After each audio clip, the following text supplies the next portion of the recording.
Requesting connection. Established. Encrypted. We're live. The show you've been asking for. Advice, technology, and community. Linux first, all others second. This is Ask Noah.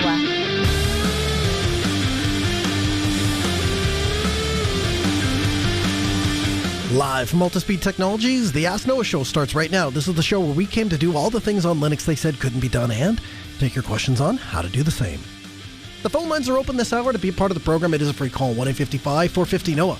That's 1-855-450-6624, or send an email to live@asknoahshow.com. My name is Noah Chalaya. I am your host. Delighted to be here with you as another episode of the Ask Noah show kicks off this hour. Joining me, my co-host, Mr. Steve Ovens. Welcome in, sir. Good evening, Noah. How's it going tonight? Well, you know what? I'll tell you what, Steve. I got home after Southeast Linux Fest, and I listened to a fantastic presentation on alerting and observability, and spent the following week digging into observability and alerts. That sounds boring. It's had its ups and downs. Let's put it that way. Well, you have to tell me about it. I will. I'll do just that. First, though, let's answer other people's questions before we answer my questions. Our first email comes in from William. William writes in and says, "Hi, Noah and Steve. I'm a drummer for a family polka band that's over 125 years old, spanning 5 generations in the family. I've used MuseScore to restore and fix our handwritten sheet music that was written many decades ago. MuseScore has come a long way in sheet music production, but also it can export scores as audio files, so you can produce music with MuseScore much like you can with a MIDI sequencer. Only notes are input into standard music notation or tablature. In the very near future, the MuseScore developers will be revamping the drum capabilities of the software. They recently overhauled the guitar capabilities, and it's quite impressive. I've also produced a little music as a hobby, though not much more. I use LMMS as a MIDI sequencer to draw in, edit the notes, and then recorded and edit guitar parts in Audacity. I imported the WAV files from Audacity into LMMS and lined everything up in the song's timeline. There's probably a better way of doing that, but that's how I make music many years in GarageBand for the Mac. I look forward to hearing what other listeners of your show do for music production in Linux. Thanks for you and Steve and your time and the efforts. The Ask Noah Show. William. So, a couple things there. First things first, we're going to do an episode on producing Linux on, or producing music on Linux. And so if you're a person that does that, if you perform music on Linux, if you have produced music on Linux, if you edit music on Linux, I want to hear from you. One of the things that, one of my goals is to try to get my dad, who has been, he largely just has a big MIDI player and then sings along with it. But my goal is to try to extract him off of the proprietary garbage that he's on and get him onto something open sourcey and Linuxy. To do that, I need to learn myself how to do professional music production under Linux. And that's something new to me. So I've been spending a lot of time with various different music tools lately and trying to get my head wrapped around them. But I'm interested to hear from those of you who have been doing it a lot longer than I have. I can fire up Ardour. I can import MIDI tracks. I can record. I'm getting into some of the live aspects of it where you can use it kind of like a live mixer. But that's kind of where it ends for me. That's kind of the limitations of my knowledge. And I understand conceptually that there's all sorts of things to include VSTs and plugins and instruments and those sorts of things. I don't know much about those things. And when I try to dig down that rabbit hole, what I'm finding is it's incredibly complicated. There's a lot of moving parts. And I had a chance to connect with Robin, I hope I'm pronouncing his last name right, Giris, at Ubuntu Summit last year. And so I recorded an interview with him where I got some of the lay of the land. It's interesting what Robin has done. His wife produces music scores for, I believe it's like movies or TV shows or something like that. She wanted a piece of software to do that, and so Robin got involved with the Ardour project to kind of bring it into a place to where it could be used as a professional tool. And so I said to myself, if that's being used to produce TV and film scores, it obviously can be produced for dear old dad to sing along with his MIDI tracks. So that's my goal. That's what I'm aiming to do. I'm looking for people in the Linux community that are doing that. I've heard from some of you. I'd like to hear from more of you. So if that's you, write into live@asknoahshow.com. Our second email comes in from Charlie. Charlie writes in and says, "Good day, everyone. When you were at Self, you discussed the lack of open source smart plugs. I found one." And he links to Plugit. Plugit is an open source smart plug that's a do-it-yourself, build-it-yourself. Plugit is a compact, dimmable smart plug with energy monitoring. Not only can you control it remotely using the web app, but you can also be operated entirely physically using the knob and integrated OLED screen. And then he has another link to another one that's pre-flashed with firmware, and it's available with TAS modem. So, Steve, what are your thoughts on do-it-yourself or build-it-yourself smart plugs? So I struggled with this, not because I lack the skill, but more I lack the confidence in the longevity of something that's going to carry enough power that could potentially kill somebody, depending on what kind of load you have on the other side of it. So I personally shy away from this particular thing. I would, mostly because you're talking about having to create your own casing for it as opposed to the injection mold stuff, which I trust a little bit more. So I have absolutely made my own extension cords and stuff like that by going to Home Depot or wherever and getting the appropriate ends from a certified electrician. Like there's a UL standard here in the United States and in Canada as well. And I know that Europe has something similar. So I go and buy the parts that have been rated for it as opposed to going and making parts that have no rating and I could potentially electrocute myself with. Hey, this plastic is made for child little doohickeys that stand on a desk or to shield you from 20 amps of electrical current. Either or should work for both. Why not? I'm not big on, I don't like the idea of self-made plugs. Again, I can get there. You can get me there. It wouldn't be hard to get there, particularly in lack of anything else being available, but I'll be honest with you, and I know I swim upstream from a lot of people that listen to this program and a lot of people that do home automation. I know that.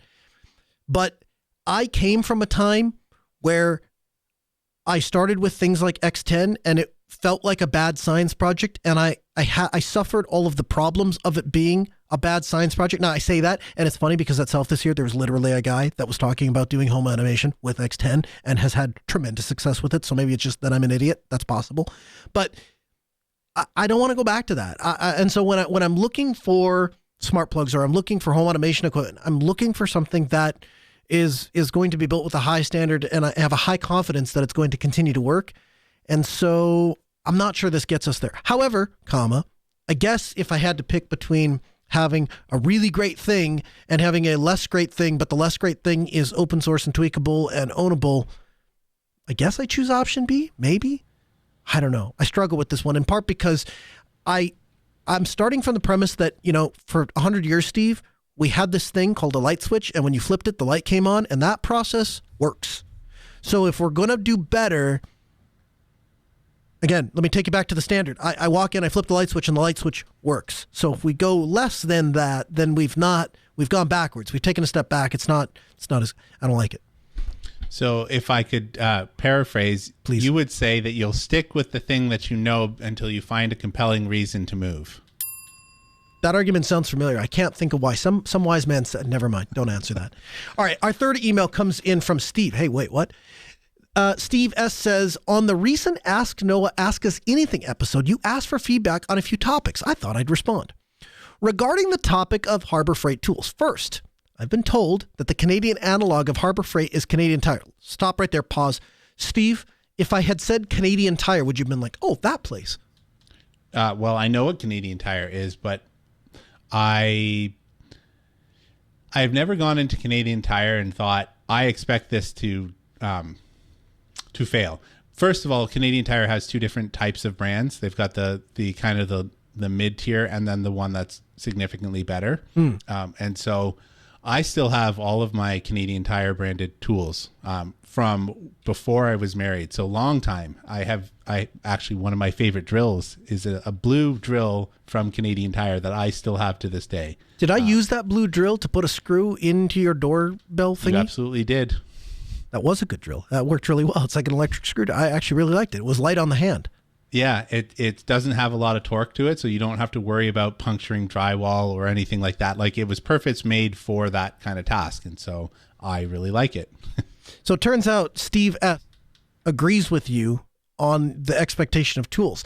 I purchased a lot of tools from Harbor Freight, and it's not my expectation that these tools, for the most part, are disposable.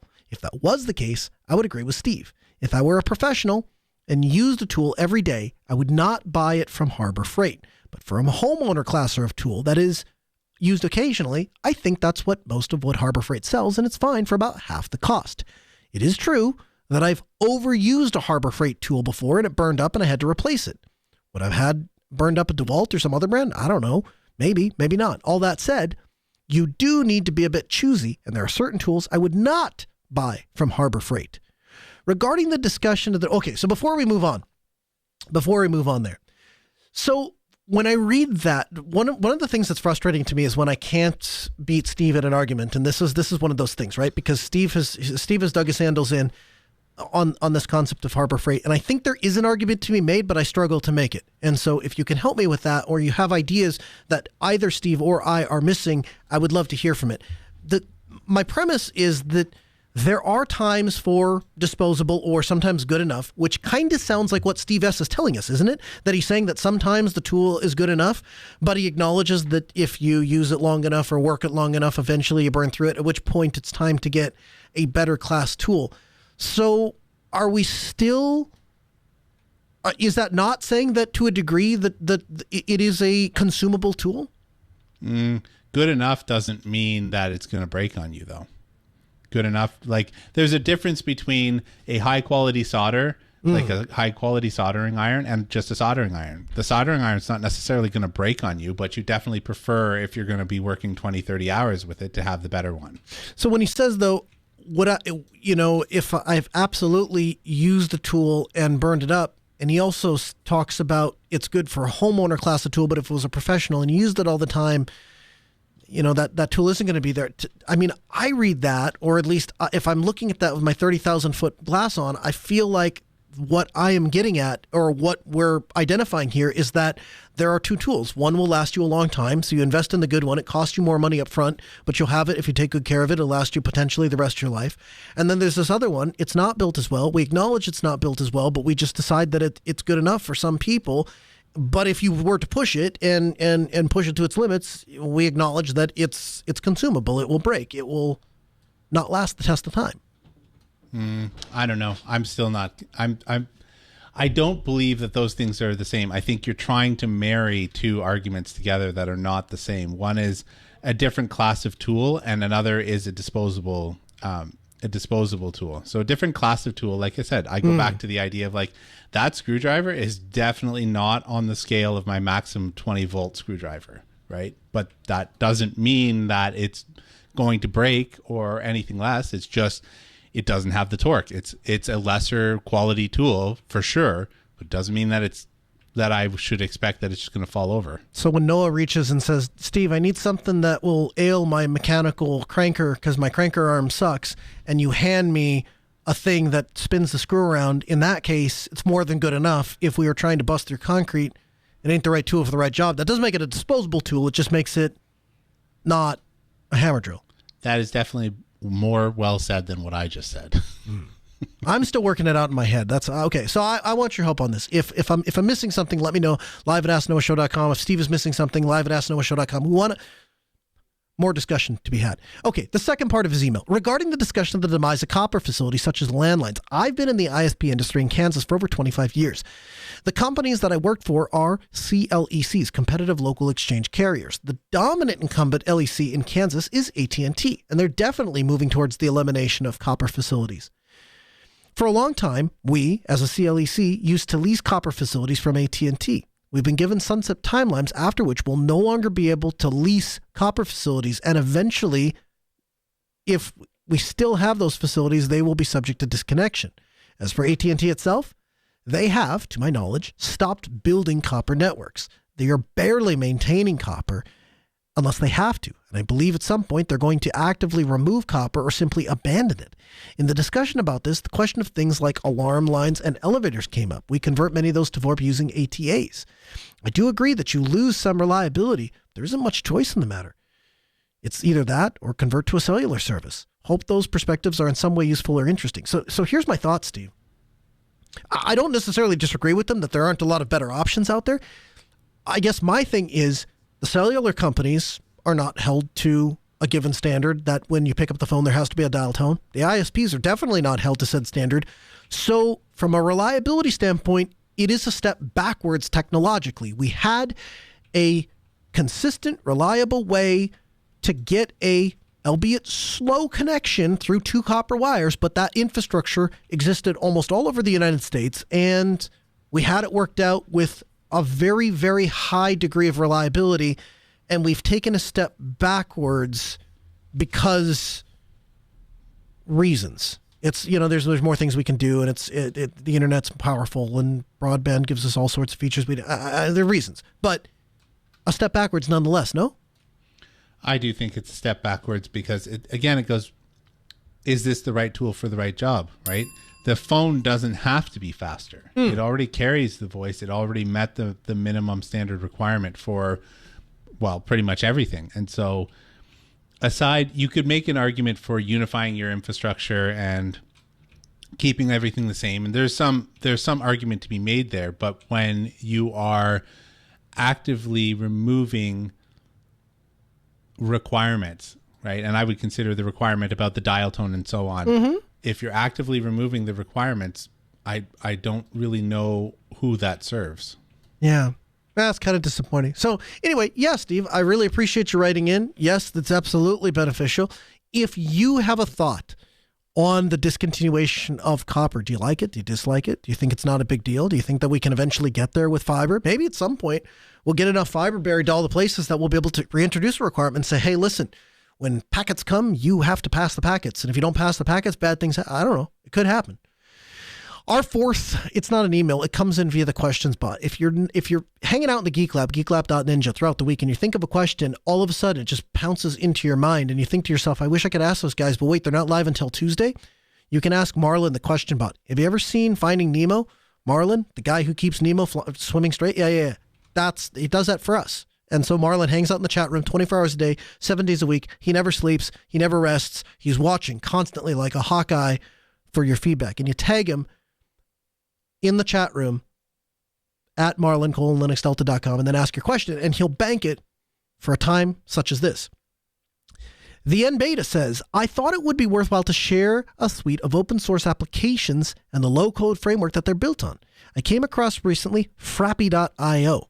I haven't had a chance to test any of them myself, but they're apps for CRM, accounting, help desk, POS, and more. I feel like you regularly field questions from folks asking about open source apps for such a purpose. So perhaps it would fit the bill for somebody. Thanks for a great show as always. And sent in by the NBeta. So Steve, I don't think either one of us have really had an opportunity to check these out in great depth, but at a brief glance, what do you think? Why don't you start? I'll tell you, the ERP software, I think that question has come in a few times, ERP or CRM, and both of those are available here. I like the idea of customer management. One of the things that I find to be somewhat challenging is almost every industry has their own special snowflake of whatever software it is. And you name an industry, paint stores, carpet stores, automotive, whatever it is, they have an existing special snowflake thing that they use to manage all their customers. And so typically the CRM is just kind of wrapped into whatever that thing is.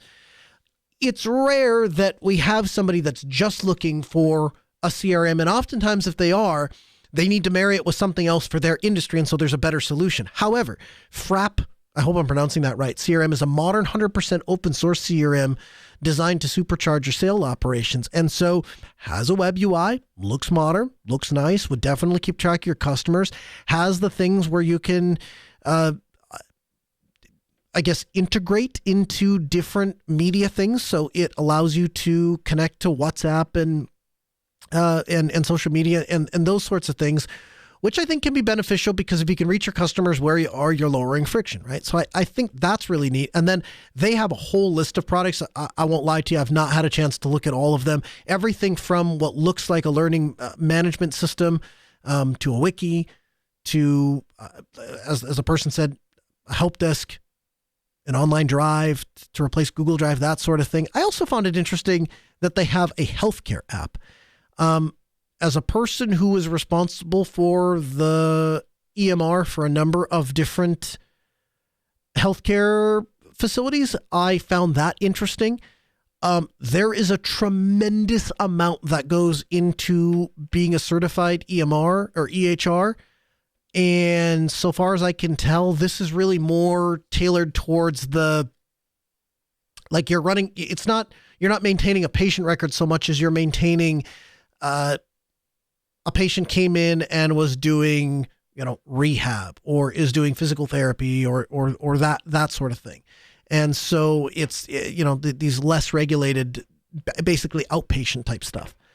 So it's cool that it's there. It's cool that it's all under one umbrella, and it's very cool that it's open source. So yeah, I'd feel comfortable if somebody said, "Hey, I'm looking for an open source thing that does XYZ," saying, "Hey, check out the Frapp suite of things." It's far outside of my regular field, right? Mm-hmm. I don't normally deal with any of that sort of stuff, so I don't really have much of an opinion. Yeah, fair enough. They're coming to you and going, "Steve, we have our CRM. We just need it to run on 70,000 nodes simultaneously and never go down." And then which usually doesn't involve me actually looking at what the CRM is doing. Right. I don't care what your thing is. Just tell me, what is it? A VM? I can containerize it as a container or VM it and move it into a thing, and then it's fine, and then it works. Hopefully, most of the time. Pretty much. Yeah. From the Linux Newswire newsroom, this is the Week in Review with JT. For the week of June 16th, 2024, here's the Linux and open source news. Perl 5.40 has been released. Tor browser 13.0.16 is out to address some security issues. The Mozilla team has announced the release of Firefox 127. IceWM 3.6 has been released. The Cinnamon desktop has released version 6.2. And Open Source Leap 15.6 is out. The Linux Foundation seeks collaborators for a new interoperability open standard. The Linux Foundation also has announced a schedule for its Open Source Summit Europe 2024. Red Hat has announced a major milestone for in-vehicle Linux, with functional safety assessment and certification for the Linux Math Library. In security news, a newly discovered Linux malware dubbed Discomoji uses the novel approach of utilizing emojis to execute commands on infected devices in attacks on government agencies in India. In open source AI news, Databricks open sources Unity Catalog, creating the industry's only universal catalog for data and AI. OpenVLA is an open source generalist robotics model. OpenSora is an open source video generation utility that's now available. And Stability AI has released Stable Diffusion 3 Medium.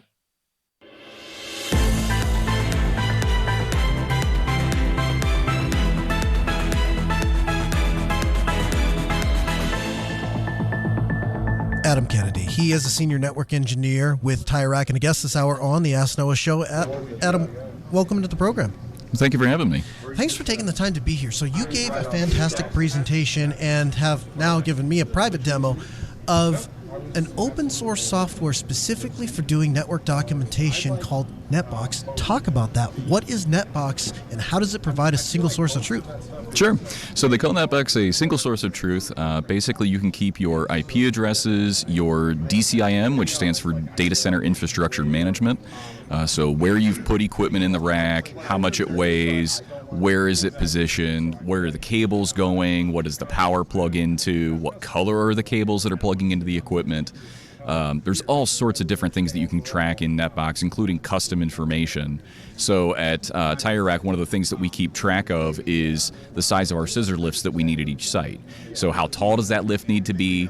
what's the width of that lift, the maximum that we can go, what kind of lift does it need to be. We even track what kind of airport, or not what kind, but what the airport code is to fly into that facility, so that anybody that's brand new to the team doesn't have to question, am I flying into Atlanta? Am I flying into, Philadelphia? Where am I going? The airport codes are all right there. Addresses, GPS coordinates, all kinds of stuff that you'd want to see, even down to the VLAN level. So when you throw equipment into NetBox, you can put, here are the VLANs that are on the equipment, here's the interface they're on, here are the IPs on the interfaces, here's what VLAN it is, even PoE information. The PoE port, is it PSE, PD, what wattage can it supply? There's so much information you can keep in there. You can also keep contacts. So one of the things that we've started tracking is contractors that we utilize, like electrical contractors, wiring contractors at different facilities, even utilities. So power goes out at a facility, you don't want to be scrambling around trying to figure out, who's the power company, what number do I call to report the outage. We can just log in, pull up the site, all the information's right there, and it's just hours saved every day. So one of the things I noticed right off the bat is it's a very elegant web interface, and it follows the way that a person that's working on the network would be thinking, right? So when I walk into a server room, I want to know where this piece of equipment is. All I really care about is what rack space is it in? What does it look like? You have the ability to define a piece of equipment, take a photo of that piece of equipment, and then artificially layer that piece of equipment in the rack. Yep. Yeah, so everything, they call it an elevation image, but yeah, looking at this fake rack that's in this software, I can see, okay, what's in rack unit 30? Oh, it's a switch. Okay, great. Where do the ports go on this switch? And I can see, okay, there's a patch panel right above it. All of the patch cables go to that switch, or go to that patch panel.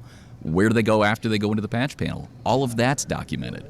And there's no questions on, what's the length of the cable? What color is it? I want to guide somebody that's never been to the site before. I can load all of that documentation up and say, okay, the server you want to reboot is in rack unit 30. Here, I'll text you a picture of what it looks like because I can pull that out of NetBox. It has a green cable on the backside that plugs into, this power unit in this other rack. And you can guide them through everything without needing to try to remember what it is because it's all in front of you documented. As you go on, I think one of the things that gets lost with documentation is it's not static, right? Right. We write things up, and I've seen guys do it in, like an Excel document or in a Word document or something like that. The problem with that is it works, but it becomes difficult to be a single source of truth because it's going to change. And the problem is it's not always going to be changed by one person. Oftentimes you have a collaborative effort by a bunch of different people changing things. If you've gone through, you've documented how all the interconnects are fit together, how difficult is it when you come and add a new switch or connect something downstream to document that? It's pretty easy. So one of the other things we've kind of done is we'll create like if we're doing a full refresh on a rack, we'll create a new rack that is the planned rack. And so we'll put all the brand new equipment in this planned rack. We'll get everything kind of wired up how it needs to be so that when somebody shows up to that site, they can see, okay, here's the plan. Like, this is what I need to make the rack look like. So they'll rip out all the old stuff. They'll move the new stuff into the production rack. All the cables end up sliding over with it, and everything is good. So they don't have to worry about trying to document absolutely everything when they're on site. A lot of that is kind of done ahead of time, but they can do it while they're working through the actual work. And that's one of the things we recommend to our staff is if you move a cable, just document it real quick in NetBox that you moved it, where you moved it from, where you moved it to, and then you don't have to worry about trying to play catch up later. If you do that along the way, it might make the job a little bit longer while you're doing it, but then all the documentation is 100% up to date. What about when you need to export the information? Somebody is going looking for it, or the boss comes and says, hey, I want a report and I want to know about how many switches we have or how much this we have. How difficult or easy is it to get information out of NetBox? Very easy. So there's both import and export routines. You can do a mass import through a CSV, and it tells you which fields are required, how long they need to be, be, what kind of information it is. So it's really awesome if you're going to import like a massive amount of inventory into NetBox. One of the things we're doing this year is we're replacing a lot of our older access points in our warehouses. So we can roll into a warehouse and say, okay, here's the list of APs that I have, here's the MAC addresses, their names, their IP addresses. And as we're going through and replacing all of them, we're just checking that off that, yep, this one's installed, this one's installed. So by the time we get done, we just import that whole CSV into NetBox and we're done. The information is there. And you can do the same thing with an export. You can do a search and decide, do I want to see all access points? Do I want to see access points from a certain site? Do I want to see access points with a certain naming scheme? Do I want them that are only a certain brand or a certain model? And then you can export that as another CSV or to an Excel file and be able to pull that up and somebody can just check it out. So let's say we have our single source of truth. Now all of a sudden it's available and I can reference it and I can look at it. Is there any way to tie into NetBox? For example, if I want to go set up a deployment of a VM or something else and I want that system to automatically reference NetBox to say, hey, what is the IP address supposed to be, or how is this supposed to be configured? Does NetBox support anything like that? Absolutely. So there's a agreement, a partnership between Ansible and NetBox. Red Hat announced that this week, that they are officially partnered with NetBox on an Ansible library, so it can pull data from NetBox as an official inventory for Ansible, and you can fire off all kinds of stuff. You can trigger the playbooks on searches that are in NetBox, so it doesn't have to be a specific hard-coded object. You can actually do a search in that module and tell it, I want to apply this playbook to all servers, or all servers that match a certain tag, or all servers that are a certain type, or all devices that are a certain type, and it just runs with it like any other playbook would. There are also individual scripts as well as webhooks that you can fire off from Ansible, so that as you do certain actions, the webhooks can fire off and execute commands based on that, and it's Python on the backside, so you can write any script you want to do basically whatever you want and have it pull that data from the system using Python. Can you talk a little bit about some of the auxiliary data that's included in NetBox? So for example, you touched on the lift thing. I think that's fantastic, right? We think all day long about IP addresses and MAC addresses and those sorts of things. What we don't always think about is, and you pointed this out, sometimes there's a door that's a certain width or a ceiling that's a certain height, and knowing here's the size of equipment that we can get in here. I think you said, the airport code, those sorts of things, that auxiliary data. What are some of the other things along those lines that are maybe aren't network specific but are really nice to have? Sure. So something that we've kind of started to do as well this year is put in floor plans for all of our locations. So whether it's technology related or utility related, or somebody that just needs to know where's a certain part of the warehouse, we can pull up those maps and show somebody, okay, here's where you're looking for, this is where it needs to be, or whatever. Cameras and security teams kind of have a need for that as well. So one of the cool things that we've done with our security team is, in addition to putting the cameras into the system and showing, here's the camera, here's the IP address and how to get to it, we also attach a picture of the camera's point of view. So without even needing to pull the camera up, we can see okay, here's the shot of what we're expecting of what the camera should see. So if anything gets knocked out of alignment, if somebody breaks a camera, if a camera just stops working, we can have somebody swap out that camera out, and they say, well, what should it be looking at? Well, here's the picture of what it was looking at before and how to position that thing. So stuff like that has been just crazy useful, in addition to pictures of the building itself. So somebody that's never been to the site before, in addition to the GPS coordinates and address, you can send a picture of the building and say, look, here's what it looks like from the outside, here's where the parking lot is, or if there's goofy directions to get through a parking lot to navigate, you can't turn left at this certain, part of the parking lot, you've got to go behind the building or whatever, you can document that kind of information in addition to a picture if you wanted to from a street view, and have that all in the same system. Adam Kennedy, he is a senior network engineer for Tire Rack and a guest this hour on the Ask Noah Show. Adam, I really appreciate the time. Thanks so much for joining us. We'll get you back in the program soon. Absolutely. Thanks for having me.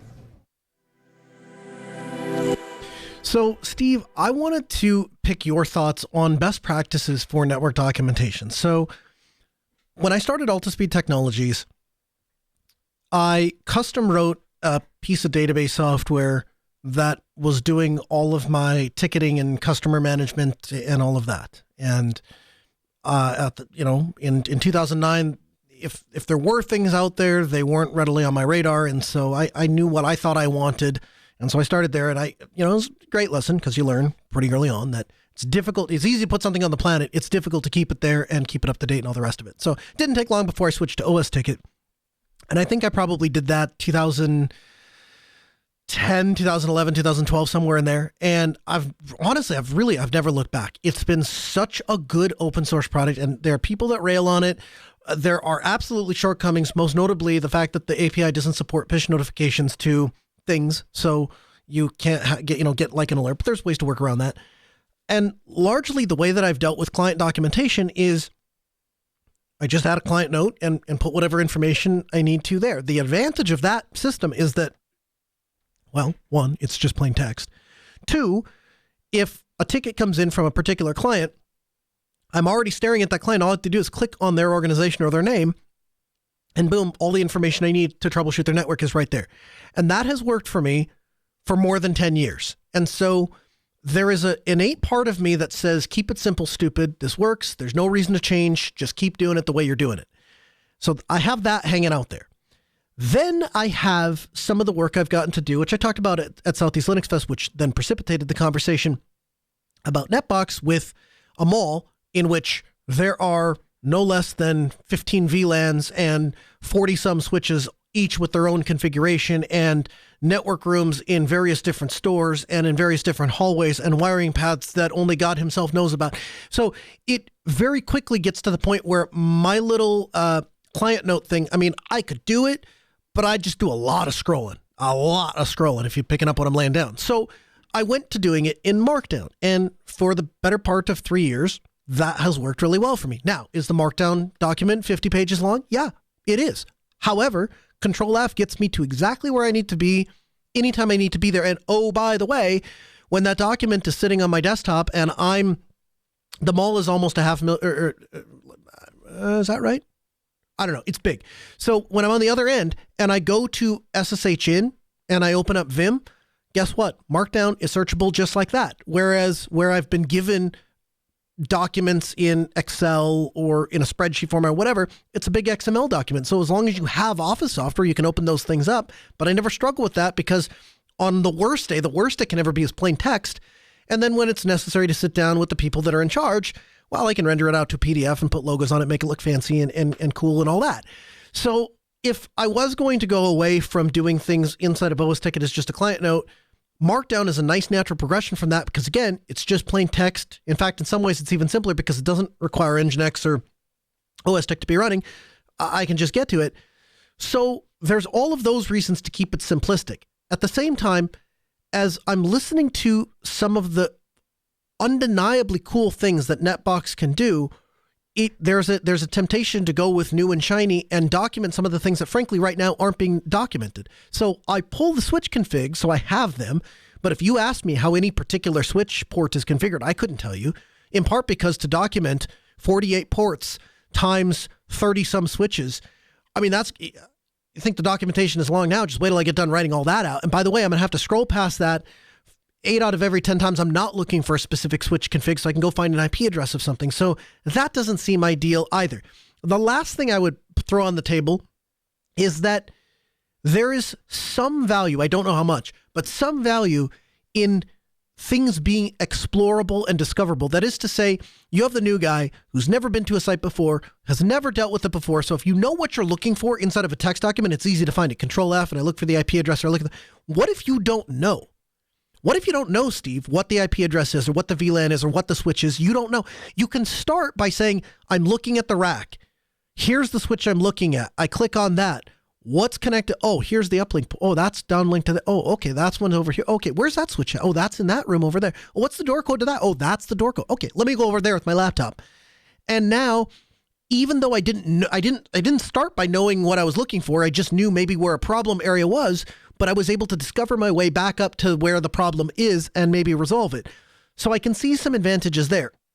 I came home super excited that I discovered this new tool and that it was going to fix all these problems and allow us to document things that we hadn't documented. And frankly, Steve, I've been a little let down by NetBox. It is a great solution, 100% great solution if you're using it for one organization. Where it falls down kind of hard is we're an MSP. So there's a lot of one sites that are there. And then there's some places that have multiple sites, and it's not really built for that. By way of, when I go to look at, let's say I look at switches or whatever, it lists every switch that's in NetBox, regardless of what client they're in. Now, does it have a filter feature that I can filter by certain clients? It does. So I could get the information I'm looking for, but it's definitely not designed to be used that way. The other thing that I just find obnoxious, the menu bar over at the left-hand side hides anytime your mouse isn't actively over it. And the objection that I have to that is my mind will not send my cursor up to an area unless I can see what it is, my target that I'm clicking on. That is to say, if I don't know that the menu's over there and I don't know that that thing is there, I struggle to get my mind to intuitively send my mouse up there. And so to send my mouse up there and look, oh, where am I? And depending on what menu you last had open, it can be huge or it can be small.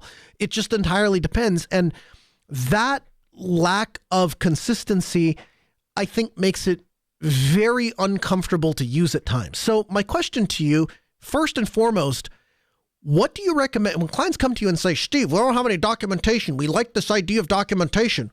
What do you say to them? What do you recommend? Well, you're trying to solve two different problems, right? Because only two? Well, from the standpoint of switch configs are not standard documentation. So okay. It really isn't. Standard documentation usually is like a runtime, or a standard operating procedure or a run book or something of that nature.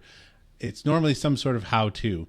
So when you're normally asking people about standard documentation, they're not thinking about switch configs and stuff like that for a number of reasons that you just kind of enumerated. Like, you dump them and it's a giant glob of text and it's not particularly searchable and it's not approachable and all those sorts of things. And so for those reasons, it's generally not at the top of people's mind when you say documentation, right? That's not where their mind jumps to. Mm-hmm. That isn't to say that people don't consider that when they are talking about doing documentation, but normally they incorporate this in asset management, or there's some other facility that might have that information as well. One of the other things that I've seen people do, and maybe this is not feasible, but they take the switch config and they inject it into a virtual machine or like a virtual switch. Like Cisco has that sort of stuff. Lots of places have emulators, and you can just import your switch config in there. Yeah, GNS3 does that. I do that all the time when I'm building stuff out or we want to test and see if a change what it's going to do. Well, I mean, then you don't really have to generating the documentation if that is a standard path that you've tread, because you can just say, I'm attaching. So for example, you mentioned Markdown. If you use something like Wiki.js that you can attach objects to an article or whatever it is, however you want to phrase it, when you download that, you'll get the Markdown and the binary file that you've attached. And so if you have some place that, like a standard path that you've tread, like, hey, we normally go here and the very first thing we do is not try and open up the binary file of my switch backup, but rather we import it into GNS3 or some other software, you can actually get the information that you're looking for immediately without having to tinker around with the switch or the console or any of that sort of information. So a week ago, for 10 years, that's how I operated. And I guess this week we had a problem in which it really ended up just being a dead router. However, we found ourselves in a position to where I wanted to know what switch port I could plug into. And yes, we have backup switch configs. I didn't have them immediately on my laptop right that second. And so I started to second guess, how much documentation do I want available or what's there? What I'm hearing you say is, well, plan out how you're going to respond in those emergencies and document the information that you need. So like, hey, when you go into the NOC and everything's down, if you need to get an IP address, here's a great port for you to plug in to do troubleshooting.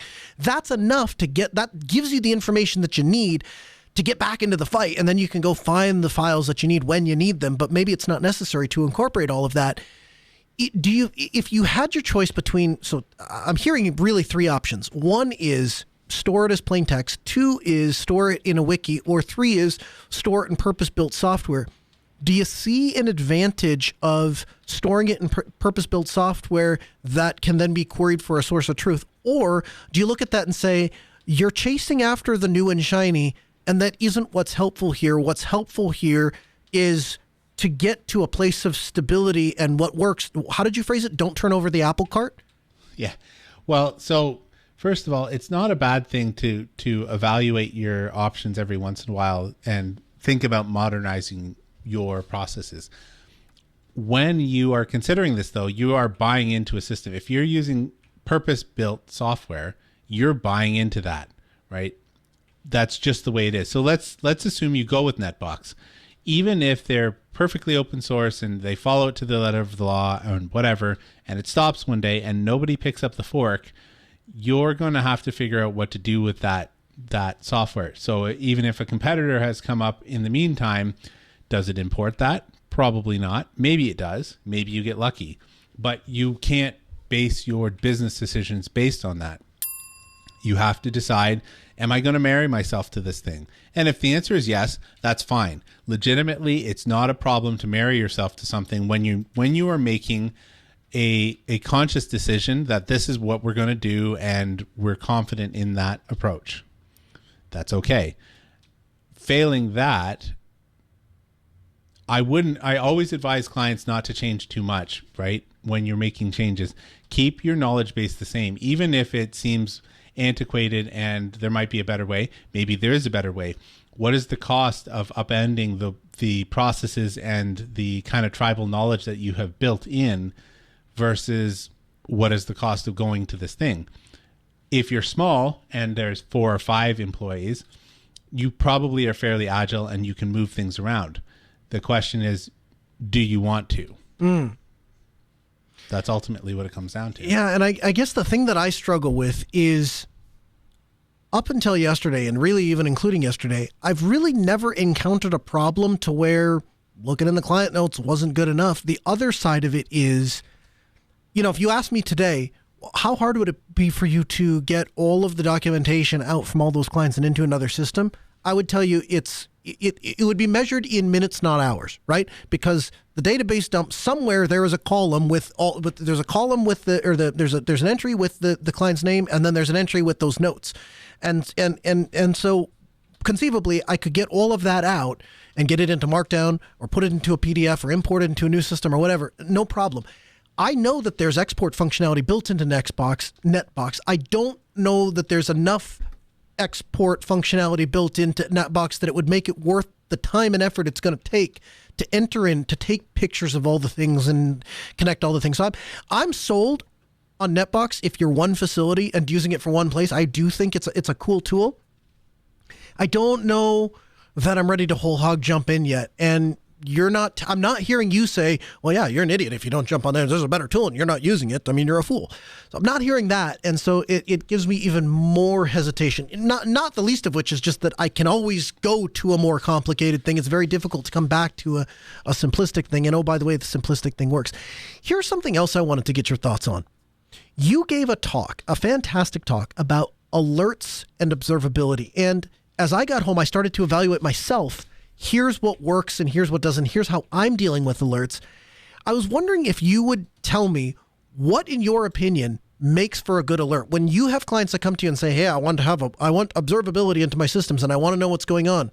What do you tell them? So you're asking me to condense my hour-long talk into 5 minutes or less. Basically, yeah. I see. Well, I suppose if I was to boil it down, your alerts need to be actionable. So if you're making an alert, you need to know how you're going to solve that alert. Otherwise, there's no point in making that alert. So if you make an alert and you don't know how to solve it, chances are the next person in line is also not going to necessarily know how to solve it. So you want to make an alert that you can do something with. It also has to have a clear description of what the problem is, how it came about. So for example, if you've got a switch, you get an alert from a switch saying that the port's up or down or that's a problem with the switch. You want to know, well, what is this alert doing? Because the chances are when you set it up, and maybe for the next 6 months, maybe you'll remember what it was that you set up that alert to do. But a year from now, are you going to remember, is this an SNMP trap? Is it ICMP? Is it an SSH attempt login? Maybe you don't know. And it could be that the alert, the hint of where the problem is related to how the alert is set up. You also want to have things like, where do I go if I have a problem? So if you've come into this before and you have a documentation link, whether it's your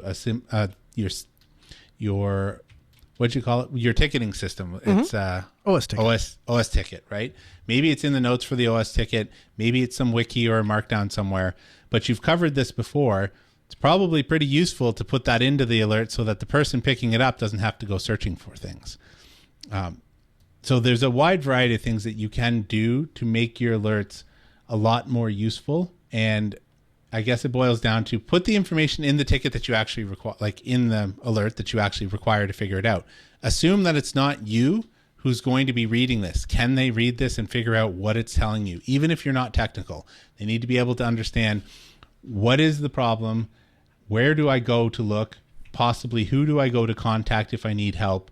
And what the severity of it is. Is it really urgent? Is it just something you need to look into? All of those sort of things go into making a really good alert. Why isn't just, I put all the things up on the Grafana dashboard and now I can see them all the time? Why isn't that a good strategy?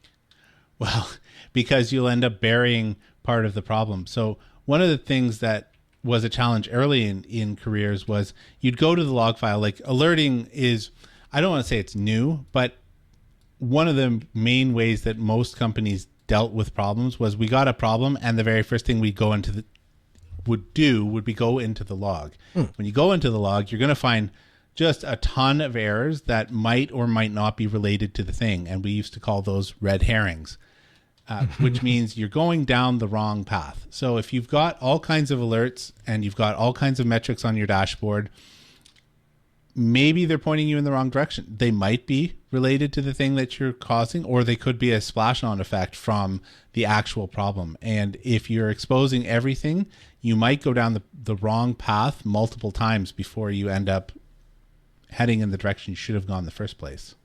Can you talk a little bit about ticket backlog for the things that aren't tap somebody on the shoulder and go get somebody involved now because it's critical? If you don't, something bad is going to happen.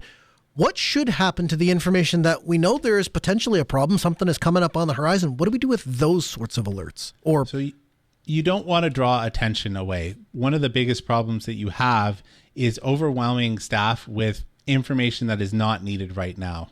Anytime that you're stealing attention, somebody has to stop what they're doing and go look at, is this something I need to deal with? And they have to make that judgment call. When you're asking people to do that, you'll eventually get to the point where you're going to have people that will just ignore alerts because they think they know what the alert is. I've done this. You get similar alerts that come in and you miss the important one because it looks like one that you normally ignore.